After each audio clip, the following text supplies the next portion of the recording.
dreaming about Imola when I was watching practice. I was like having flashbacks watching into like playing and turns and all like hearing for the Yeah. gear shifts and everything. I'm like, oh God, I Oh. get how people can spend like Mm-hmm. 20 grand on a racing sim and that's their hobby.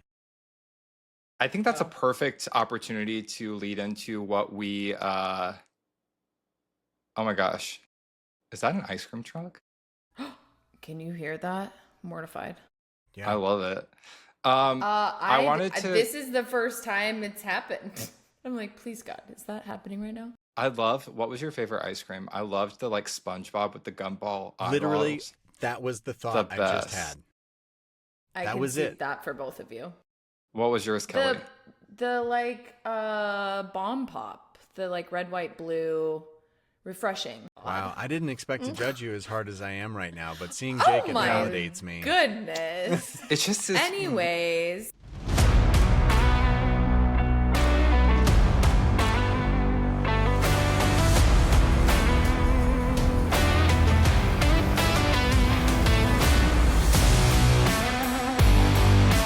Anyway, welcome back to F1 on the podcast. Strongest we have a lot open to we've talk. had. It's been a strong Something. open. Yeah. If you're new here, welcome. My name is Jake. I'm joined by my lovely co-host Tim and Kelly. And we have a lot to talk about today. We've already talked about a lot.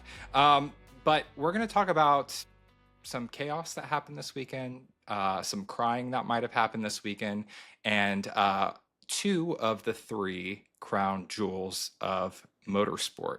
I'm not talking about my crown jewels before anyone gets excited. There's three of them. Wait, so the way that you just phrased that made it sound like I actually have three crown jewels. I being Jake. It's a double or triple entendre. Is that how you say it? Anyway, Yeah, if it happened I on the have track, exactly 2 brain cells right now, so that's it. same. It's gonna be a great episode. I'm talking about the crown jewels of motorsport. Two of them coming up this next weekend. But we have a race to talk about. It was the Emilia Romagna Grand Prix, Wait, which can you say the happened. whole name? I'm not going to Emilia try to say it Romagna, again. Made in Italy, bippity boppity Grand Prix. Okay. Boop. Oh my But God. also that And brings we're up a good canceled. point. Yeah. That brings up a good point. It is often referred to as Imola, or Imola. I don't know I I'm feel not like it's Italian. probably Imola, right? And the British just go Imola. They just kind of Whatever way you want to say it, I had to look it up. Emilia Romagna is the actual name of the Grand Prix, and Imola or Imola is the city that it takes place in. So it's kind of the same as we call the race here in Austin, Texas, the United States Grand Prix versus the Austin Grand Prix, or the Texas Grand Prix. Coda. It's just the location and the official name. Anyway, we have a lot of on track to discuss. We have a lot of off track to discuss. We have a lot of midriff, specifically Lewis Hamilton, to discuss. Baby.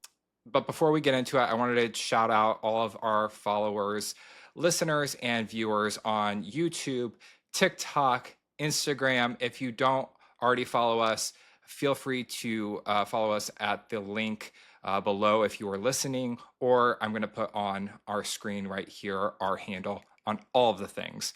A special shout out, I don't know if you guys noticed this or not, but our TikTok, we surpassed 100,000 views on our Papaya Pit Stop video. Okay, it has over great. 15 point something thousand likes. So shout out to everyone that made their way here from TikTok. We love you. We appreciate you and welcome. But what's ahead today on this episode, we are going to talk about the Emilia Romagna Grand Prix at Imola. I'm going to hijack the episode a little bit and talk a little bit about IndyCar and what's happening with the Indy 500. And we have a game to play as well. So are you guys ready to jump into this? Yeah, we got to get cruising. Let's do it. Perfect. Let's go. So before we hit the apex of this weekend's race, I just wanted to first shout Double out this week entendre. we had We had a very important date, May 13th. Do you guys know what that date is specifically to the F1 world? Kind of cheating. Go ahead, Kel. But 75 years ago was the first ever Grand Prix. It was. Grand At Prix. Silverstone. So we are in the 75th year, but I just thought it was cool. I have it on my calendar. Even before we started this podcast, I am very ADHD and obsessive compulsive and was like, oh, I remember making that. So I just wanted to shout that out. We are also quickly approaching the F1 movie. So I wanted to kind of take a poll with you guys. I think we should have a watch party. Oh. Yes. Party. Yeah. Okay. Like are we streaming it somewhere or? I know it's coming out in theaters, right? Theaters, no? yeah. Okay. So like, do we go? I Theater think party. Let's all pile into Jake's apartment. I'll post the address, and everybody bring your own lawn chair. We're gonna get air mattresses, and that's the floor. That's the floor. That's the chairs. That's the experience. I'll provide the illegal stream link so that we can watch it. Jokes. Not anyway. me messing with Brad Pitt. Absolutely not. Absolutely not. The girlies would lose it. I would lose it. Fair. I wanted to talk about a few things before we kind of get into on-track moments. Franz Hermann. Yeah, Franz Hermann. Franz Hermann the German. Thoughts on Franz? Very fast, yeah. Yeah, like debut this weekend. Crazy. Has some like similarities with another driver, but I thought he did great for a rookie debut. I'm all about this era for Max, honestly, because like I thought that he could potentially get like more cold and stern after having a kid that's just like, and he's just like, that's my priority, screw all of this, whatever. And he's kind of like become a little playful and a little like, didn't we predict, one of y'all said that he would like not give as many fucks after having a kid? And it seems like he's doing that because he's showing up at the GT, like getting his GT license and doing all this stuff. Like, come on, what? I can just hear Jake. I didn't say anything. I know.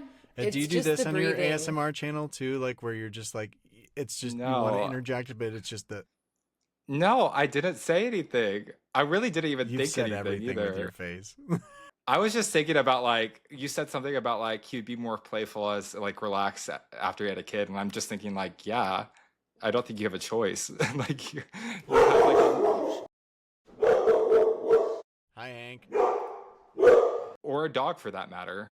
Yeah, he did not like that.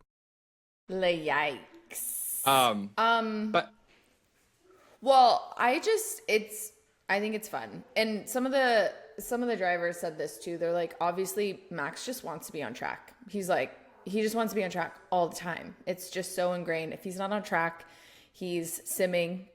He put a sim on his plane. This guy just loves to race. I didn't know he had one on his plane. That's awesome. Yeah, I mean, he's for serious. Imagine spending how much time they spend on a plane and the way that he is obsessed with racing. He's like, well, I'll just put one on the plane. Sounds reasonable to me. It is funny that he used a different name though. like people wouldn't know when you show up with your Max Verstappen helmet and your Max Verstappen Verstappen.com car. Right. I'm sure there was a little like, I'm gonna do this. Why not? Let's see what generates from it, you know? But yeah, I loved it. I thought it was very playful. To your point, Tim, I think it's a side of Max that I'm obviously growing to love that I haven't seen in the past. So props to him. My next gentleman that I wanted to talk about was Mr. Franco Colapinto. So we had a driver swap for Jack Doohan and Franco and Alpine. I wanted to ask you guys first if you guys made sure to switch your fantasy if you had Jack Doohan in your league. No. We'll get to that later because I was very happy with the decision that I made, and I forgot to message you, and it wasn't intentional, even though there might have been It was just now some strategy convenient. behind it. The next topic I wanted to bring up before we dive in is The Seat. Did you guys watch The Seat on Netflix? I haven't seen it yet. Mainstream, The Seat, Tim? Kimmy, Tim. This is now an intervention of Tim. I have to watch Wicked and The Seat. I'm not The upset Seat about is watching either of them. 45 minutes. Yes, I want to watch The Seat. I just have short lunch breaks and have tried to start it, and I'm like, this is not like something that I really want to watch in like pieces. Take the 4 hours you play simming and make it 3, and then you'll still have 15 extra minutes at the end of See, simming. while I'm doing that, I'm not even thinking about anything else. I'm just like, oh my God, I'm going to become an F1 driver. I'm going to be like chunky Brad Pitt. It's going to be great. Okay, what was your takeaway, Jake? I really had no like pretense to, or what is it, preconceived notion of what it was going to be. I thought it was going to be kind of like a Drive to Survive, where it's like an actual series, which I'm glad it wasn't, because I thought they did a beautiful job of capsulating his journey in 45 minutes. I cried. I thought his relationship with his dad was very like heartfelt. That's something that I see a lot of in F1, is like, there's probably a lot of toxicity, but there's also a lot of love. So yeah, I thought it was amazing. I just think Kimmy is just one of the up and coming greats that we're about to see take off. We are already seeing him take off, and it's a really cool experience to be like, oh wow, this is in the moment. What about you, Kelly? Agreed. Yeah, I mean, it was great to see him kind of in his element. I love when you can see someone with their family. That is super telling. I also am just so mindful of like talent assessment. So like the way Toto sees potential, and I know Mercedes in general has that. I forget his name, so sorry, but there's a gentleman that works specifically to develop drivers and pull talent and, get these people, these kids really, in the right spot. But it is interesting how you can pluck out talent and pluck it super early, develop, and then you build that relationship and trust around someone's potential. And I think Toto's proven he can do the thing where he sees potential and actually actualize the potential through like relationship and trust. And it was cool to see the behind the scenes. That was obviously a gigantic seat to replace and a gigantic decision. And I just love how grounded Toto was when he was like, these are my reasons. This is why. I've seen what I need to see. And now we're going to go with Kimmy, and he's the future. It was super cool. I loved it. I gained a lot of respect. And I know, Tim, that you've been a Merc fan because of Lewis, and a Toto fan because of Lewis and Merc, but I gained a lot of respect for that team and for Toto. You get to see, it's kind of like Drive to Survive. Whether you like the series or you don't like the series, it gives you a human point of view from everyone. Something that I watched 100 Days to Indy, and James Hinchcliffe, who is actually a commentator for F1 sometimes as well, was saying the best thing about motorsport is that when you're watching the race, you're watching the vehicle, you're watching the machine, you're watching the engines and all of the mechanical parts that make racing thrilling. And when the race ends, you see the emotional human side of the driver. You see the heartbreak, you see the success, you see all of these human emotions. And the way that he put it was just, I thought it related very much to how the seat portrayed Kimmy and Mercedes' journey and their transition from Lewis. So yeah, I thought it was great. I can't recommend it enough. A little worried it would make me feel like there was a moment where I was like, oh man, are we just like putting this amount of pressure on Kimmy? But it really feels like he has such a good team around him. like through how they kind of showed what's going on around him. But at one point I was like, oh man, we're already like doing goat documentaries about this kid who didn't even have his license when he got this seat. But yeah, I thought it was really well. It's definitely one to watch. A Jewel on Netflix if you are interested in watching it. Tim, you like that setup right there? What? Jewel. A jewel? The Jewel. Yes. It's time to speak of the jewels. So there are 3 jewels in the in the crown of motorsport racing. First being the Indianapolis 500, which is an IndyCar Series race as of today. The Monaco Grand Prix, which is an F1 Series race as of today. And then 24 Hours of Le Mans, which is a endurance series race. Indy 500 and F1 share a very, checkered past. The Indianapolis 500 was actually a part of the F1 World Championship for a while. I didn't know. And then the series broke apart when things advanced and series, did their things.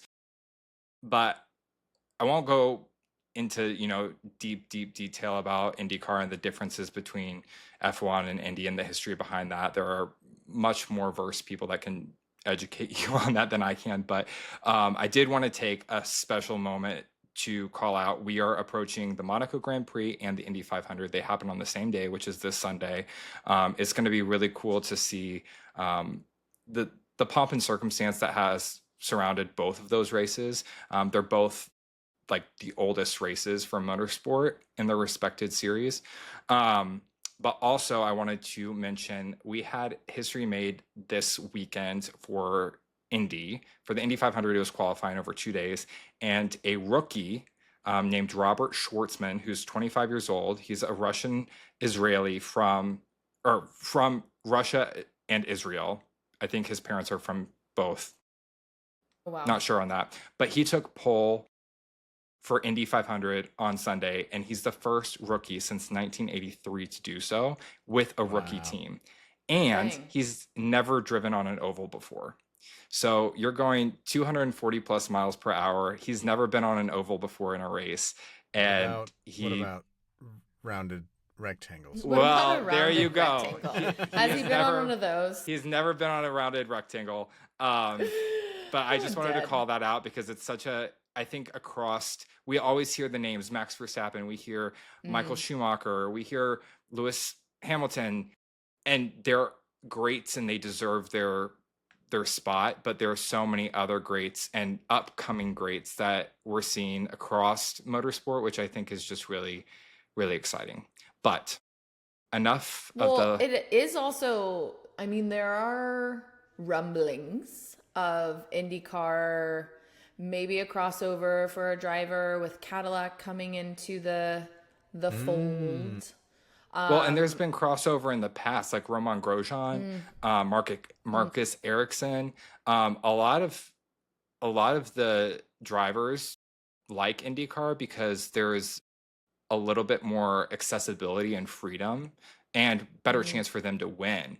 The structure of the racing is different, so it yields to different problems, but it also yields to better potential for outcomes that you might not see in F1.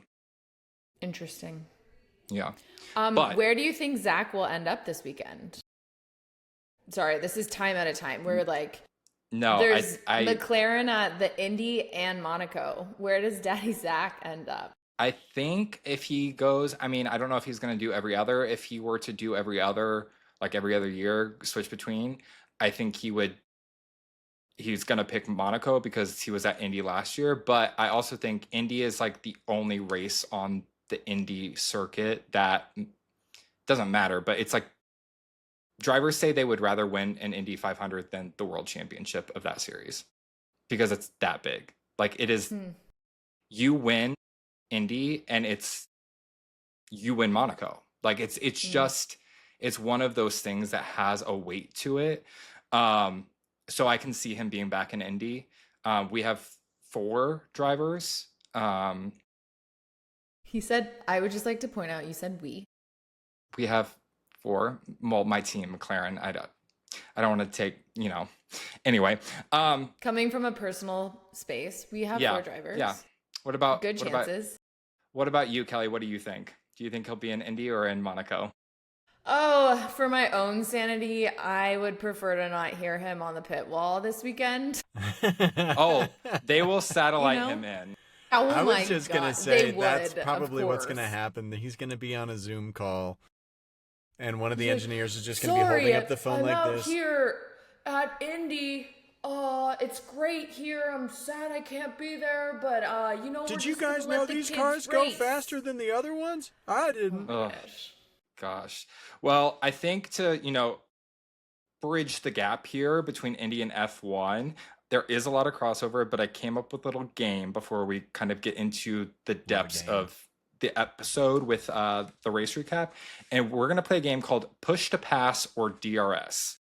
So it's a perfect way to compare the two series. What is going to happen? I'm going to say a statement or a fact or whatever, a key statement, I should say. And then both of you are going to say push to pass or DRS. Push to pass is Indy. DRS is F1. Okay? The winner will get bragging rights, and the loser will have to defend Ferrari's strategy next week. Okay. Perfect. Okay? Are you guys ready? I feel I'm confident. Googling at the same time. Okay. Are you Googling? No Googling. Keep your hands up. No, yeah, hands up. So the first one is this series uses an overtaking system with limited manual deployment per race. DRS. DRS. DRS? Yeah. Yeah. Actually push to pass. What? So Is this a trick question? I guess if you are looking at semantics. Whoa. I'm looking at semantics right You know now. what? I guess if you're looking at semantics, DRS is Limited manual, but it's deployment. not limited. I mean, I guess if It is because there's DRS zones. You can't do it in the rain. so that's where that's what do I'm it saying is outside the I guess gap. it's semantics. So All right. I'll give it to both of you. But the push to pass feature is a time-based activated deployment. So unlike DRS, where you have to be within a gap, Zone. regardless, okay. from start to finish, if push to pass is enabled for that race, the driver has a minute to use, and they can use it at their discretion. Got it. Yeah, so it's different from an actual flap that they're enabled to use, but it's a button and it releases an extra amount of horsepower to pass or take a bigger gap. I got it. I like that. So Okay, I'm sorry. Is that similar to what will be in F1 in next year's regs? Yes, and it's a little bit of both. Got it. And this is what is really so cool about both sports is they share data between the two. The arrow screen, which is the windshield you see on an Indy car, the halo that you see on an F1 car, they were developed at the same time and modified for their respected races. So yes, but there will be still a physical element of an F1 car that uses a similar style of DRS. It's not going to be the same exact manufacturing, but yes, and Okay. We digress. Okay. So far, my vote is that Jake has to defend Ferrari next week. Listen, I have no problem defending them because I don't have anything to say. There's nothing to defend. What are you gonna say? He's just gonna pull up the picture of Lewis and be like, "This is it." You know what I'm doing is the defense rests. I'm blaming JLo for all of their problems this year. So our chat was. That will be. I wish there was a way we could just live stream the chat of ours throughout the race weekend. God. That would be. I feel like people would be entertained. I think I would get concerned for how angry Jake gets. I think I would get banned from the internet. Let's move on to the second one. So this series enforces its overtaking aid within predefined zones on the track. DRS. Yeah, F1 DRS. So that is DRS. It was a little bit worded semantically better than the first one. But yes, it's DRS. Number 3, this series features mandatory pit stops in every race. Mind you, this can be DRS, push or pass, or both. It's both. Both? I think it's It is- both. I know it's DRS for sure. Tim? I don't know anything about Indy. I'm going to Both? stick with it. Both. It's actually Jesus. just F1 DRS. Damn it. So F1 requires at least one tire compound change, which is a pit stop. The thing is, Indy cars, they're going like 500 miles and they have to stop. So it is kind of a trick question because they both will at least stop once, but they're not required to stop once. Jacob? I'm just saying. I swear to God, this episode is called Wonderland the Podcast, episode 12. Trickery. Semantics. Semantics. Let's do 2 more. This series allows drivers to use red soft compound tires on street circuits. Push to pass. I'll say DRS just to have it be a points break. It's actually both. God. So Dang it. F1 and IndyCar use soft compounds. IndyCar uses Firestones, and F1 uses Pirelli. But they're both the same, or I should say similar compound. All right, the last one. Let's see. Let's make this a Semantics good there. So one. we both got that Stone-coated. wrong, even though we split the answer. You both got it wrong, yeah, because you didn't So say we're still both. tied. Awesome. All right, here's the tiebreaker. This series had a race finish under a safety car in its most recent season, so this current season. It doesn't have to be the last race, but this series had a race finish under a safety car in its most recent season. Shit, I don't watch. DRS. Yeah, I'm going to say DRS as well because I know that happened recently. It's actually both. I'm going to break this pen, but I can't. So- I don't want to. We had one finish. Yeah, I so had it's a been feeling it was both. I was like, he's got this like little kid grin, and I'm like, I don't know if he's trying to throw us. both. Yeah. The trickery. The point of the whole game was great job for not knowing anything about IndyCar, but I think the point being Literally. the point being made here is there's so many similarities between the two. So if you are interested in watching another race, this weekend, turn on the Indy 500. It's the best one to watch of think I IndyCar. Yeah. Let's talk Ooh. about Aston Martin. I don't know how that. Lawrence Yeah. Stroll showed up to the track in a full pleather 3-piece suit. I'm just kidding. Could you imagine? I No. can now, and I'm No. sorry for it. I would love to just kind of. We'll get into more of what happened this weekend on track, off track, pre-track, he track, they track, we track. That tracked. Aston Martin had leading into the weekend. Mother Goose. Period. What is that? Is that fucking wicked? No. It's actually Drag Race again. Thank you, Mother Goose. What a weird, Mother Goose. Okay. Mother Goose. Oh my gosh, love. Mother Goose indeed. For Aston Martin, who has been wildly underperforming, but still outperforming themselves from last season. They've been sitting at the bottom of the bracket this year, bottom of the table this year. And Sir Adrian Newey, I don't know if he's knighted or not, came into the fold here and laid down some wee upgrades on their car, on their chariot, if you will.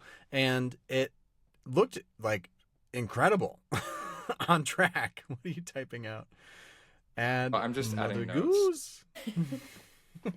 This is Oh. for my Also editing. You don't need to add call it out. AI version of Lawrence Stroll in pleather. Pleather. In a Let's see pleather what AI cat can suit. give us. Jesus. Um, Get banned. Yeah. No, who did get banned for mechanical upgrades? Aston Martin. So I'll just There say it really is. quick. I saw a bunch on ESPN about this, and then I think we were all kind of exchanging. It had to have been in the threads at some point. But they installed a new floor, And they also had a new Halo upgrade, I think, as well. But the cars that have been just kind of sucking wind all season really looked good and shattered my dreams in Q2 this weekend because they came in and knocked out Lewis and Kimi in Q2, which big bumskis for Tifosi and me and us who love Kimi. Any other thoughts on those upgrades? I know that like they've been open about Adrian not being really involved at all this year. It's like people were joking about a lunch meeting that it's like, are these short lunches? Is this just like, is he doodling on paper and then boom, engineers take it? And I kind of feel like that's what it is. I don't know. Any thoughts this or is excitement around next year? the most upgrades I think any team has brought so far, which is interesting because everyone was like, Aston is just like throwing it in this year. But the laundry list of upgrades that they brought this last week was kind of crazy. Yeah. I mean, it paid off. The car looked good. I mean, even Lance looked really like mean in that car. It was kind of exciting to watch, but also I didn't like it. He didn't beach himself. I mean, that's a positive. There he is. He's got lots of points, actually. He broke his streak of getting disqualified in Q1. He made it all the way to Q3. Jake, I don't know if you're frozen or not, but I need to screenshot what's happening right now because your face is stuck in this hilarious. He's got Kelly. Is he frozen to you? Yeah, I think he's froze. Most classic All right, use. we're picking back up here, Jake. We lost Jake because of his internet connection, and he's going to show a picture of what he froze like right now. Oh, there it is. Judging. And then just dropped us a fuck spectrum into the chat, on brand as ever. Okay, so Kel, we were just talking about Aston Martin. You mentioned that was like the most upgrades that people have brought so far this season, which I think in terms of actual itemized things, yes. I think the most impactful upgrade that we have seen that is yet to be confirmed is actually McLaren's state changing brake cooling system. Have you seen this? The tire water? Right, of course. I love it. Or maybe this wasn't an upgrade from this year, right? Though this like mid-season, this was from day one. Yeah, I think that's been the speculation maybe since after the summer break last year. I don't know. Yeah. Who knows? I'm excited about it. I think it's cool. We have Jake again.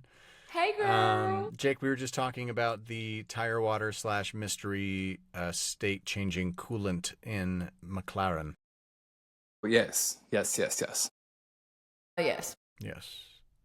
The magical water Yes. that makes everything and everyone's life better. Makes That's you win right. Wheel of Fortune. Jesus. So other things I want to touch on here. Ferrari, interesting weekend for them. Kel, where I was going to go with the Aston Martins being bad news for Ferrari fans this weekend. They were definitely in quali, but they looked so fast on track. Like they looked like they were in their element, and had they qualified higher, I do think that they could have podiumed this race. I think they could have kept up. I mean, actually, I retract that. I think they would have gotten really, really close.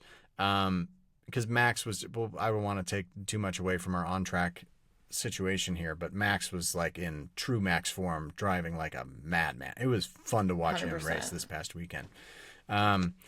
But the Ferrari chaos, the team orders, what to do today, to die, to toe, to do, it was kind of brutal to watch, but also exciting to see Lewis in a faster car this weekend, at least at the end of the race. Charles Radio, we're texting about that. We'll save that for Box Banter, but interesting, exciting to see the Williams car doing so well against the two Ferraris. A bummer that he just was not fast enough at the end of the day for Lewis on fresh mediums, which was just exciting to see Lewis like climbing the pack again here.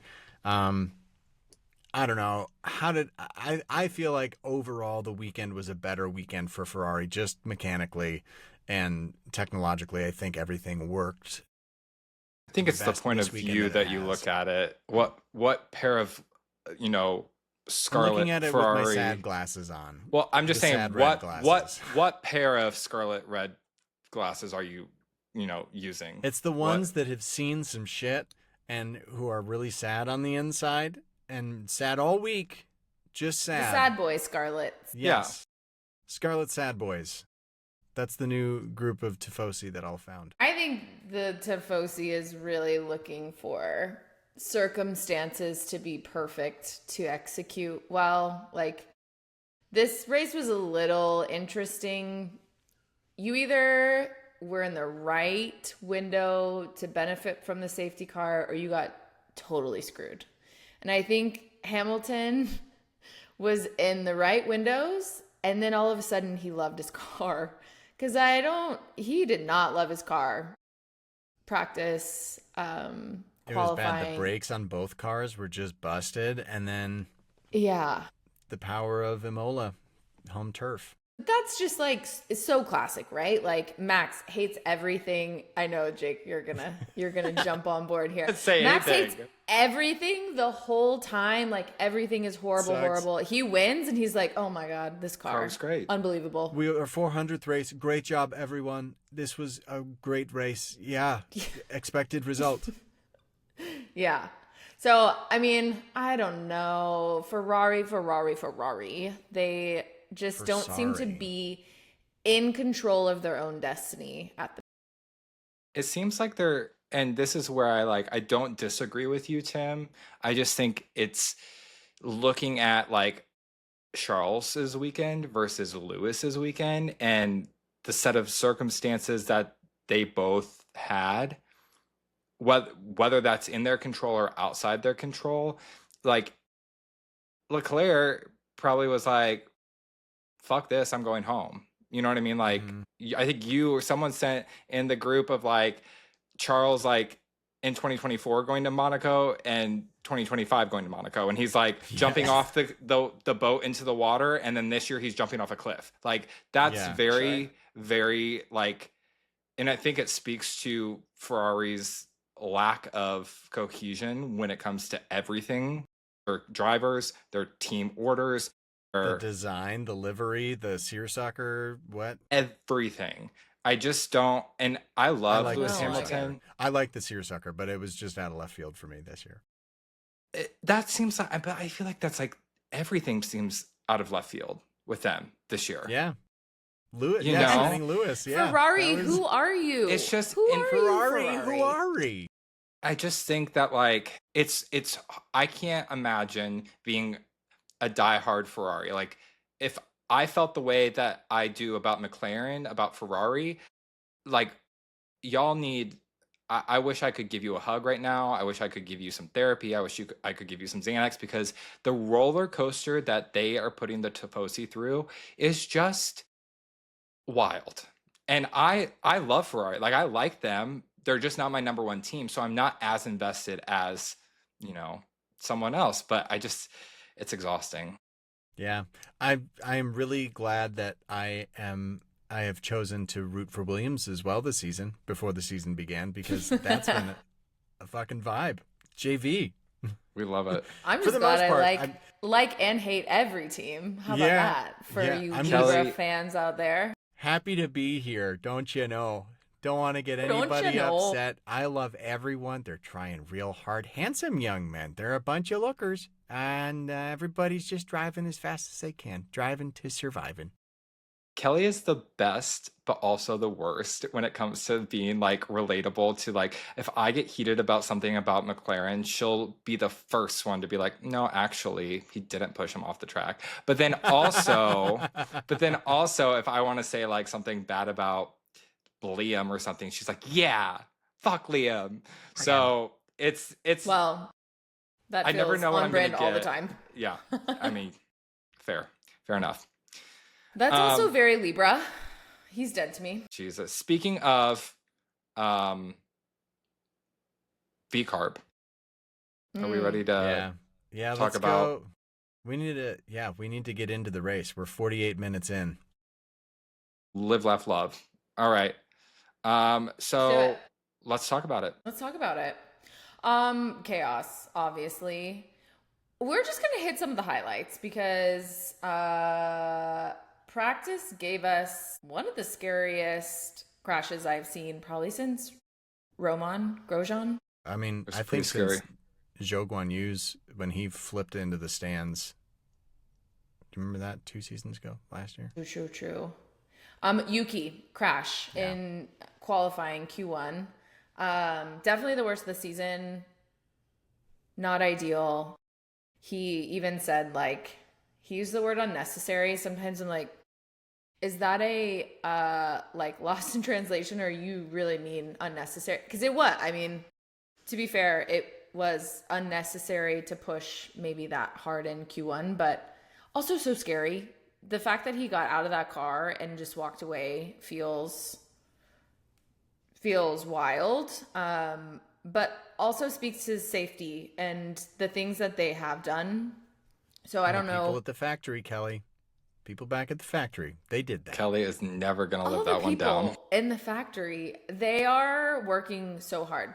Genuinely, this is for real. I mean, this is an old track too. So this track's been around for a very long time. So it's not like we're building out a new track with new specs and all the things. We're like retrofitting an old track with new safety standards. So he definitely went very much into the wall, went over the wall into a chain link fence, which, my goodness, thank God that fence was there because there's people on the other side. But yeah, I mean, any other thoughts? Obviously, all of the drivers on the radio, like, I saw the replay. Is he okay? Everybody was freaked out. Is he okay?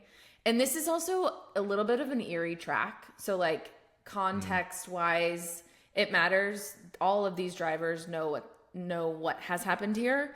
And we've seen one of the greats literally die on this track. So I think there's a level of, like, it changes the tone. Superstition, it's spooky. Yeah, it carries some energy. Aura, as the youth say. Oh. I think Colapinto's qualifying crash was also pretty brutal. Ripped that car apart. And was like pretty, you could hear him shaking up on the radio too. He was just like, I'm so sorry. That was like, I'm just sorry. And they're like, don't apologize. You're alive. It's all good. Yeah. Kind of crazy to see that level of carnage, not because of rain, and at that speed too. That's scary stuff. Yeah. So that happens. Some big moments in, like, crashing. Both Ferraris, we kind of touched on this already. Both Ferraris out in Q2. And then Kimi also out in Q2. Kimi is coming into his high school mates 30 minutes came away to the track. Yeah. Like, this is his home race. Lots of pressure. He's coming off of a pole in Miami for the Sprint. Right. So, like, people have seen a little glimmer, and then I'm sure you give an inch, they take a mile, these fans. And so, like, him being out in Q2, kind of a bummer. In terms of the finishing for qualifying, highlights for me were Williams. Aston, surprise. So we knew McLaren's would do what they would do. But any other surprises inside of qualifying for you? I don't think so. No. Okay, well then let's talk about the race. Yeah. Okay, we've got Piastri on pole, Mr. Cool Guy, being a cool guy on pole. Max Verstappen second, correct? And then Norris Third. Fourth. I think Fourth. George was third. George was third. George. Right? That's where George. They almost give it to him for free. Forgot. Yeah. Right. And then we are lights out.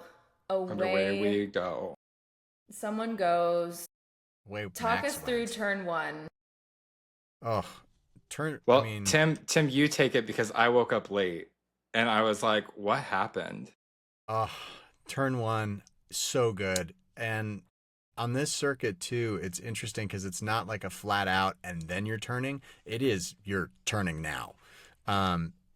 Max off the line, best start of the season for him, best start clearly of anybody else on the grid. Oscar had a pretty decent reaction, but it just was not as good as Max. And Max got right up next to him. Oscar took inside on that first turn, and then Max just floored it on the outside and had a beautiful overtake. Like, right off the bat, I thought it was going to be carnage in that corner, and then we got pretty close to some, but Max was in rare form, like, even for him. He took off, and within a couple of turns had a 2-second lead, was already out of DRS, and had there not been safety car, virtual safety car, and then a real safety car, he would have won that race by he would have lapped several people. He was flying. Very fun. Yeah, he also got upgrades this week. Yuki did not, is what I gathered. That was something. Yeah, they brought maybe a new floor. I think something about a floor, maybe the wing. I don't know. Yeah, I mean, Max is just doing what Max be doing. It does seem to be a disadvantage to be next to Max at a start. Like, if you're a papaya, you might maybe not qualify that high, because it seems to be like Piastri's pole finish. We scroll to the finish. We've got Max, Norris, then Piastri. Like, there just seems to be something about when Max is in the right mind, he is going to take it. If he has clean air, regardless, and the car doesn't suck. This is a Will Buxtonism. When Max is driving a car that is working well, it's driving fast, clean air, perfect conditions to win. It was on the spot, not my best work, but he was freaking cruising. How did y'all feel in terms of how the usual top 4 teams, Red Bull, Ferrari, Mercedes, McLaren of recent history, all compared? I felt like there were different strategies all over the place for tires. There were usually the number 1 for the season was not the number 1 for each team at the end. And Mercedes' car has been driving really fast and super. McLaren I feel like it's been 2 number 1 drivers. So semantics, right, of course. They're always number semantics. 1. Sorry, thank you. All of the number 1 drivers did great. But I was kind of disappointed to see that Mercedes' car was not really performing that well as it has compared to others on this track specifically. I know that they swapped in a lot of different rear wings and different pieces of the cars specifically for how tight and cornery this track is. But Ferrari looked good. Mercedes did not. Yeah. I mean, let's be real. We're not gonna I'm not going to be able to blow everyone's minds with the technicality. I think temperature has something to do with it, but what do I know? But this is where George Russell, I think, has benefited from a lot of other things impacting where he's landed. So I think the reason we're not really talking about him is because he ends up where he ends up, but he's not doing anything to get there. So I think because Mercedes is usually so good at strategy, they're just so dialed in that department, it behooves Russell, and he ends up in a good position. They put him in a good position to end up well. He just needs to keep it in the right place. He's right place, right time, Russell. Genuinely. And no one was in the right place or right time at this race. There was just too much going on, even with strategies that were I think Ferrari had opposite strategies for drivers. I think McLaren also started with that. But it ends up, I don't know, as a viewer, I'm is this just a full crapshoot when safety cars come into it? And not to say that it's luck, but there is a little bit of that was McLaren's strategy all season last year, was undercutting. It might be their strategy this season. Yeah, there's a lot of season to go. Yeah, because then Oscar was on a set of old tires that put him in a bad position at the end of the race. And he pitted lap 12, So, but then he also ran out of tires, right? Yeah, but then throwing it to the circumstance of luck, Norris pitted the lap before the safety car. So it's like, you can say this, you can say that. Racing is luck, you know, like you can't control the weather. You can't control a lot of aspects. So that's why they come on the radio and they say, okay, plan A, plan B, C, D, all the way up to, you know, Z. Or unless you're McLaren, it's A or B or A.1. But genuinely, how do you take yourself seriously and you run out of tires on race day? I don't know. I personally have never run out of tires, so I can't empathize. Personally, still have a flat tire. So. Jake, I was gonna say you're pretty close to running out of tires right now. Jake is out of tires. I have 0 tires. Oh my God. Anyway, any final thoughts on the race as a whole before we move on to points? I'm getting the feeling like you guys didn't enjoy this race as much as I did, which is okay. I just need to check myself. I won't say I was not, there wasn't anything that I was like, oh my gosh, that's crazy. And maybe it's because I did wake up like 15 minutes late and missed the first Max, you know, turn 1. But the win for me, go Shocker, it's Lando Norris. But like, it made me appreciate him hunting and making freaking moves and taking an effort and actually doing something. So that was the most like exciting thing for me, but honestly, I was not very invested. I mean, I know we're gonna move, but like, tell me your thoughts around Norris's overtake. Is this an indicator of like, Norris is here, or he's got fresh tires? Like, ooh, the papayas raced and Norris is it. I think any McLaren fan deep at their core is not going to say that. I think that's what the media is going to say. I think that's what F1 general fans are going to say about a teammate or a team that they're not like diehard for. It's kind of like Ferrari. I'm not getting my hopes up because I know that the pendulum swings this way. It's going to come back the other way. I would like to swing in one way or the other. Those jewels. I will say that I hope that this is a level of Norris. I mean, we always talk about him being the underdog, and that's where a lot of his, you know, relatability comes from. We talk about him starting behind and showing up and proving it versus him starting on pole or having to defend. And I hope that this is him saying, okay, you know what? I have an opportunity here to really give Oscar a run for his money. I'm in the same car. I'm tired of the BS. I'm tired of acting like, oh, we're 2 number 1 drivers. This is my opportunity, so I'm going to do it. And I enjoyed watching that. I just hope that that's not just circumstance, you know? Yeah. Yeah. Only time will tell. Okay, that was my curiosity. It does seem like, in general, the stakes are getting higher. 5, 8, 9, 10, 11, 12. 5 races away from the summer break. Apparently, a lot of things happen in summer break. We've already had a driver change. We've still got a lot of rookies. Who is heating up and who is like fizzling out? Ooh, that's a good question.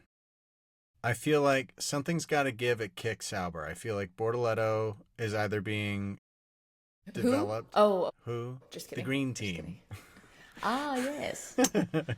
I feel like something's got to happen there. Hulkenberg has had a couple of decent races in that car because the car just seems like it's not great all the time. I feel like Hadjar's heating up.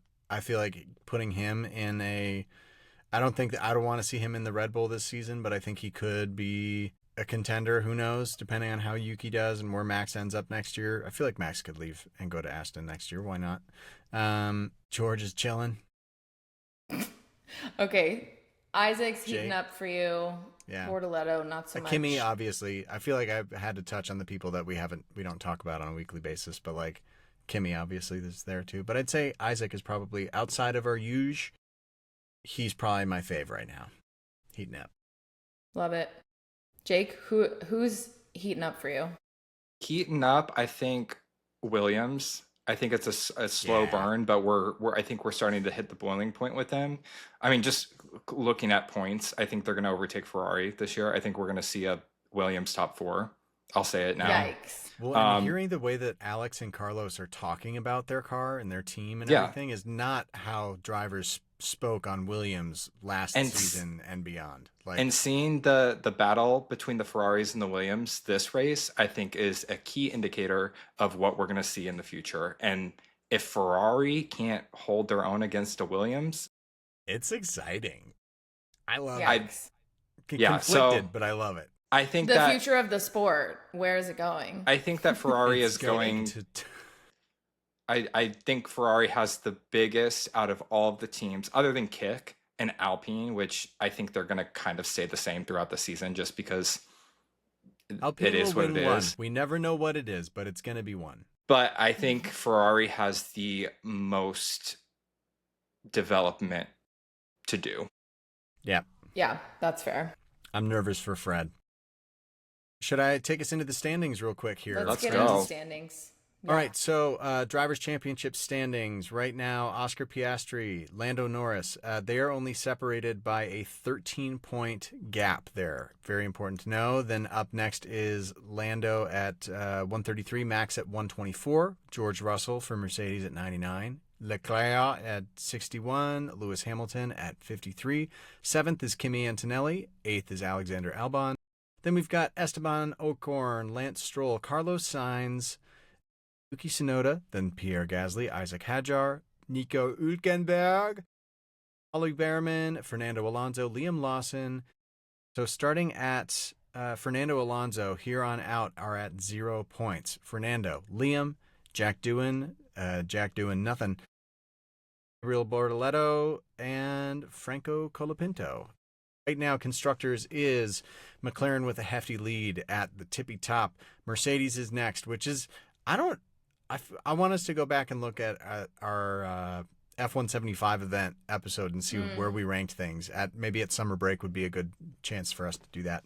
I think so. Red Bull so Mercedes is at 147, Red Bull's at 131, Ferrari at 114, Williams at 51, but I kind of agree with you, Jake. We could see that flip-flop there. Haas at 20, Aston Martin at 14, Racing Bulls at 10, Alpine at 7, and Kick Sauber at 6. Everybody's in the points this season, which was not crazy. Not the case last year. Had a little hiccup burp that got caught in there. Yikes. Big yikes. Okay. This is the quote that I have from Jake in here. This is ChatGPT, not me. Oh, don't give me credit. Jake GPT. Jake GPT. Our fantasy is tracking with the drama and the overtakes, and we're here for it. And the delivery here for it. Charlotte Tilbury. I love your sultry, sassy British man. Yeah. Mine? Yeah. This is whenever Tim, I don't get, have a man. Paco We've established Rabanne, this. The Paco Rabanne, Acqua Dior by Giorgio Armani. Right now in first place we have Dioresiana Grande. 83 points this race for a total of 1,083 points. Up in second is Hennis Vankers with 150 points this race, total for 181 points, only 2 points behind. And coming up with the rear, Tim Tried, 89 points this race for a total of 6,564 points. He wishes. God, that team name sounds really handsome. And like a nice guy. You know? He's a nice guy. He's a nice guy. Yeah, I also just at the top of the episode when we said, we should look for who has Jack Doohan on their team. I picked him. So he's been inactive. So we'll fix that for next week. You can change that for next week. Yep. Yeah. Jake, I would Are like we to hear. Yeah, I'm thirsty. I'm thirsty, Fran. I'm thirsty, but I'm also going to use the restroom really quick. Yeah, go ahead. I'll be right back. We're going to take a brief intermission, and then we'll come back and wrap this is a perfect spot for... I can hear you, just so you know. Give us your money so that we can continue making these. This is the perfect spot that your brand, your company, if you're a sugar daddy, the sugar mama. We have a lot in hydration station today. So I'm going to kind of speed through this. We all saw Lewis Hamilton at the Met Gala. And if you haven't, here's some pictures because just, my God. Yeah. The white pearls, the diamonds, the brooch, the beret. I mean, this is fashion at its finest. I thought it was executed perfectly. I thought it was a great representation of not only Lewis, but the theme. And yeah, no crumbs for me. What about you guys? Yeah. 0 crumb. Not an airy one. It's already such a fun night. And then the crossover with Lewis is just beyond. The theme was tailoring black style, super fine tailoring black style. So we did see a lot of suits, tailored Dandy outfits. Yeah. Yeah. And I mean, the way Lewis featured his designer, which I forget their name, like details on this outfit are absolutely insane. It's like a 5-piece suit. I don't know how many pieces it is, but so many pieces, so many details. He looked so handsome. I love this hat on him also. It was great. Yeah. It was a really 10 out of awesome Met Gala. Great showing by everybody. I think one of the other co-chairs was Coleman Domingo. And he also showed up with a whole like transition moment. Super, super cool. What I loved about Lewis was that like from a distance, it looks super understated, but like Kelly, like what you were saying, there's so much detail work going into everything. And the scarf he was wearing as a belt. Yeah, I loved it. We had a blast watching. It was, it's genuinely good time. I think it was super fun. I just wanted to see more of Lewis and like have a Lewis cam. They should have done it on F1 TV, put a GoPro and have like a whole freaking film crew there and then a pit crew inside in Gucci jumpsuits for Lewis's quick change and then go and then boom, different outfit. How cool would that have been? Tim, did I just hear that you said that you wanted to see more Lewis? Because yeah, that why leads. Why are you asking, Jake? That leads to the next picture. This one right here. More Lewis. Yeah. Wow. This is everything. Did we know Lewis was doing this? So for our listeners, not viewers, this is Lewis Hamilton this past week in looks to be a hotel or home gym, shirtless, just, flexing in front of the mirror and tagging Lululemon. Yeah. My wife was very sad that she was working when this post went up and didn't see it somehow. I don't know how that happened, but I found it for her because I'm a good husband and support her want to leave me for Lewis Hamilton. Well, I mean, you can't blame her. I can't. Yeah. There is a conspiracy that every time Lewis posts a thirst trap, someone gets fired, though. So thanks to my fired this weekend. Lovely team here informing me on that and giving me the background. But yeah, no one got fired. So we'll see if that still is true before Monaco. I mean, I hope so. I don't want anyone to lose their job in this economy. And then I just maybe one person you'd be okay with. There's actually a list that I would actually love. Okay, never mind. But they're not necessarily related to the sport. So are you turning all of your Lego F1 figurines into voodoo dolls? Voodoo dolls. If I had one for that certain individual. Oh. Anyway, moving on to something that makes me very happy. Is this just gorgeous picture of Charles? Like, I just had to throw that in there because I was wondering what this was. I was like, I don't remember he's just for having such a moment, or lack of moment, I should say, this season. He is just very fine to look at. And then lastly, I picked a couple funny memes that will lead us into some box banter, but I'll put them on the screen here. It's Carlos Sainz saying, again, this is like when he touched me in Bahrain. And there are two different memes. One of Yuki showed up. Yuki holding him like in, I almost said Bareback Mountain. That is a different film. Whoa. Brokeback Mountain. It's all the, anyway. And then another one with a woman with a shirtless Carlos sign. I just thought it was funny. So It was very yeah. funny. But I think that's a perfect way to Internet- go doing into, internet thing. What a lovely sip. Lovely sip of Yeah. hydration. Yes. yeah, just a little quench. Great. Now Well, we can unquench our cheeks and go into box banter. yeah, that last quench stemmed from a radio message, which the radio had like themes this weekend, it felt like for me. So there were some appreciation after some cars were destroyed. Colapinto got on the radio. I'm sure he had to say a lot of sorries first, but before the race, he's saying thanks so much for getting my car back to the actual grid to be able to race. I'm sure Yuki was saying a lot of thank yous. And P.S. Yuki drove from the pit lane to points, which He had a hell of a race. That was awesome. pretty wild.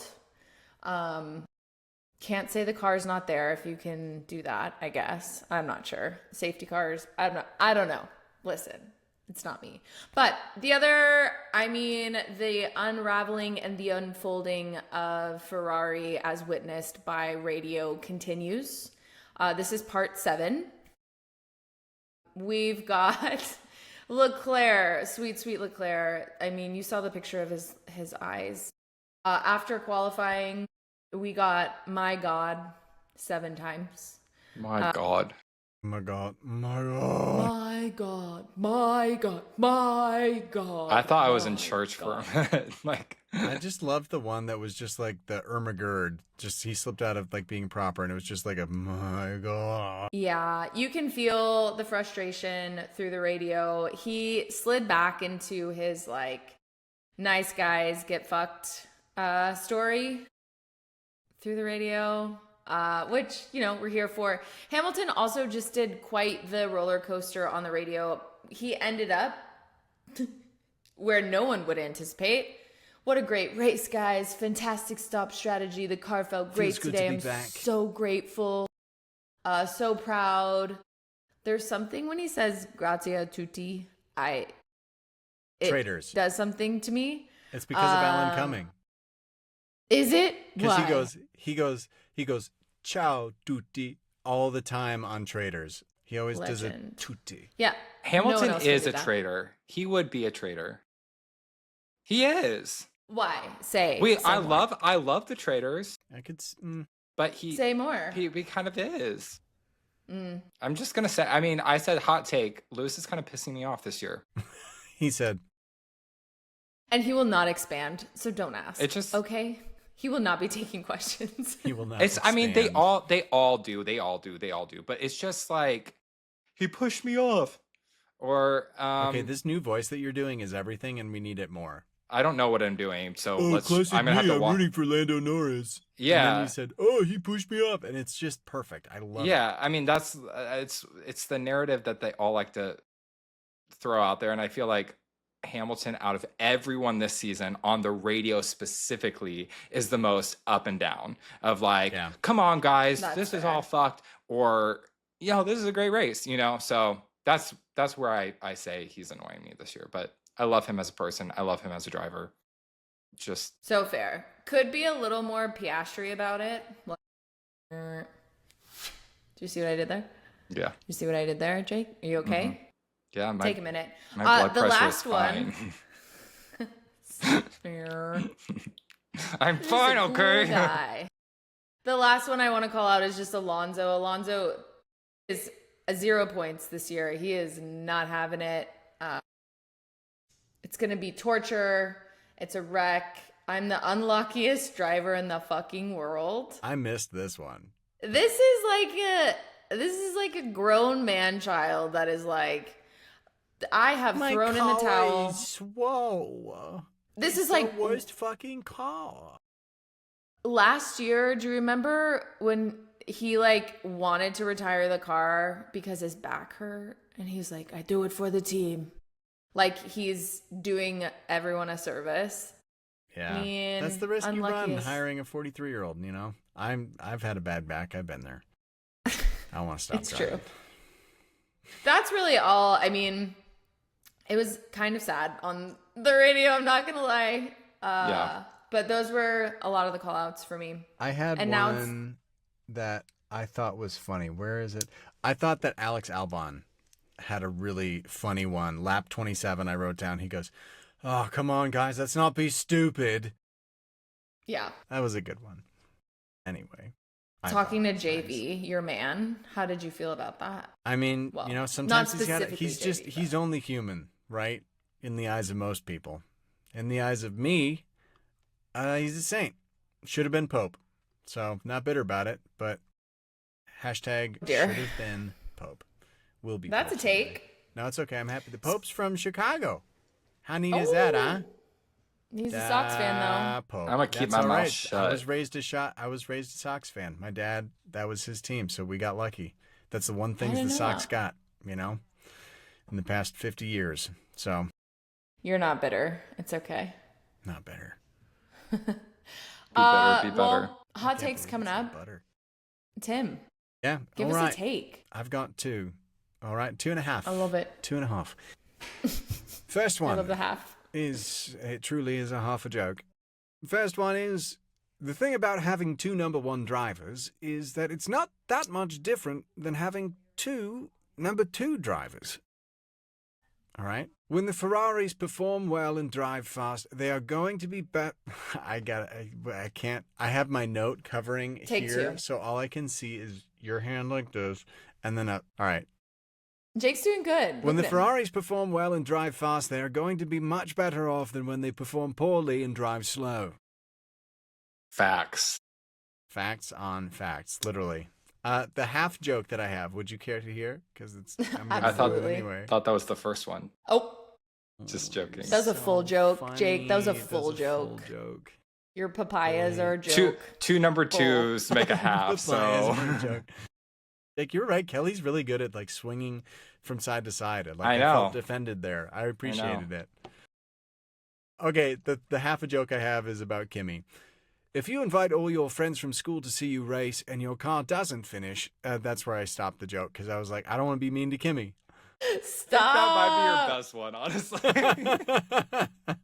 I was like, then your friends will bully the shit out of you, or something like that. But no, yeah, that's- that was. That's Then amazing. you'll still just be cute. You Oh, still High be school. straight, Bye. plucked straight out of the Pixar. Good race, champ. Better luck next week. Chin up. Oh my gosh. Yeah. Obsessed. Jake, take us out. I'm losing it. Yeah, I really think that this was, as I don't know, I don't want to say it was a not eventful race or a bad race. It just, for me, I wasn't invested as much. I think we're gonna see a lot of hype, obviously, with Monaco coming next week. A lot of eyes are going to be set on qualifying, because Monaco is one of the hardest, if not the hardest track to overtake on. So someone in the first, few positions is most likely going to stay in the first few positions. So stay tuned to all of the things that we'll be posting on social media. Make sure that you're following us on Instagram, TikTok, YouTube, all of the things. You can click in our bio on Spotify, go to our link tree, or you can go to our Instagram or TikTok and go to that link as well. If you aren't subscribed to us already, please hit a subscribe, a like. That does really help us out. And while you're there, if you have a chance, if you're listening on Spotify or watching on Spotify, go ahead and answer this week's question, which is, if you could go to either or, which would you rather attend, Monaco or the Indy 500? All right. Yes. Can I throw we in have a one lot more plug in here? Yeah, absolutely. Right quick is if anybody would like to donate a PS5 and driving simulation controllers to our lovely Kelly Hennigan, Oh my gosh. please email us at fwonderlandpodcast@gmail.com, or That's correct. drop Jake and I a message separately, because then she doesn't have access to that. Have your wags contact Jake about all things F1. This Yes, setup. actually, that's how we're funding this podcast now. It's Jake's I'm Wag gonna start- concierge services. Listen, I'm gonna start charging a service fee, and that's gonna be sponsoring this podcast. All right. Honestly, I'm here for this business. Okay. Me too. All right. Well, whether you are a red, thanks. This is chat. Jake GPT. You ready? Jake PT. Whether you're a Let's hear red it. flag fashion icon or just here for the midfield mess, thanks for listening to F Wonderland, the podcast. We'll catch you next week. Ready? Sass. Bye.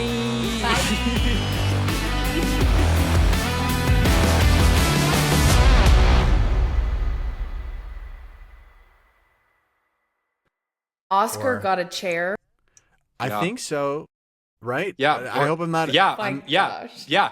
Brit, did, right? all of the wags have been consulting Jake Rura, and asking, hey, can you send me this? Hey, what version of this What is about this? my wag? What is And my I'm wag like, doing? What about Nothing. my wag?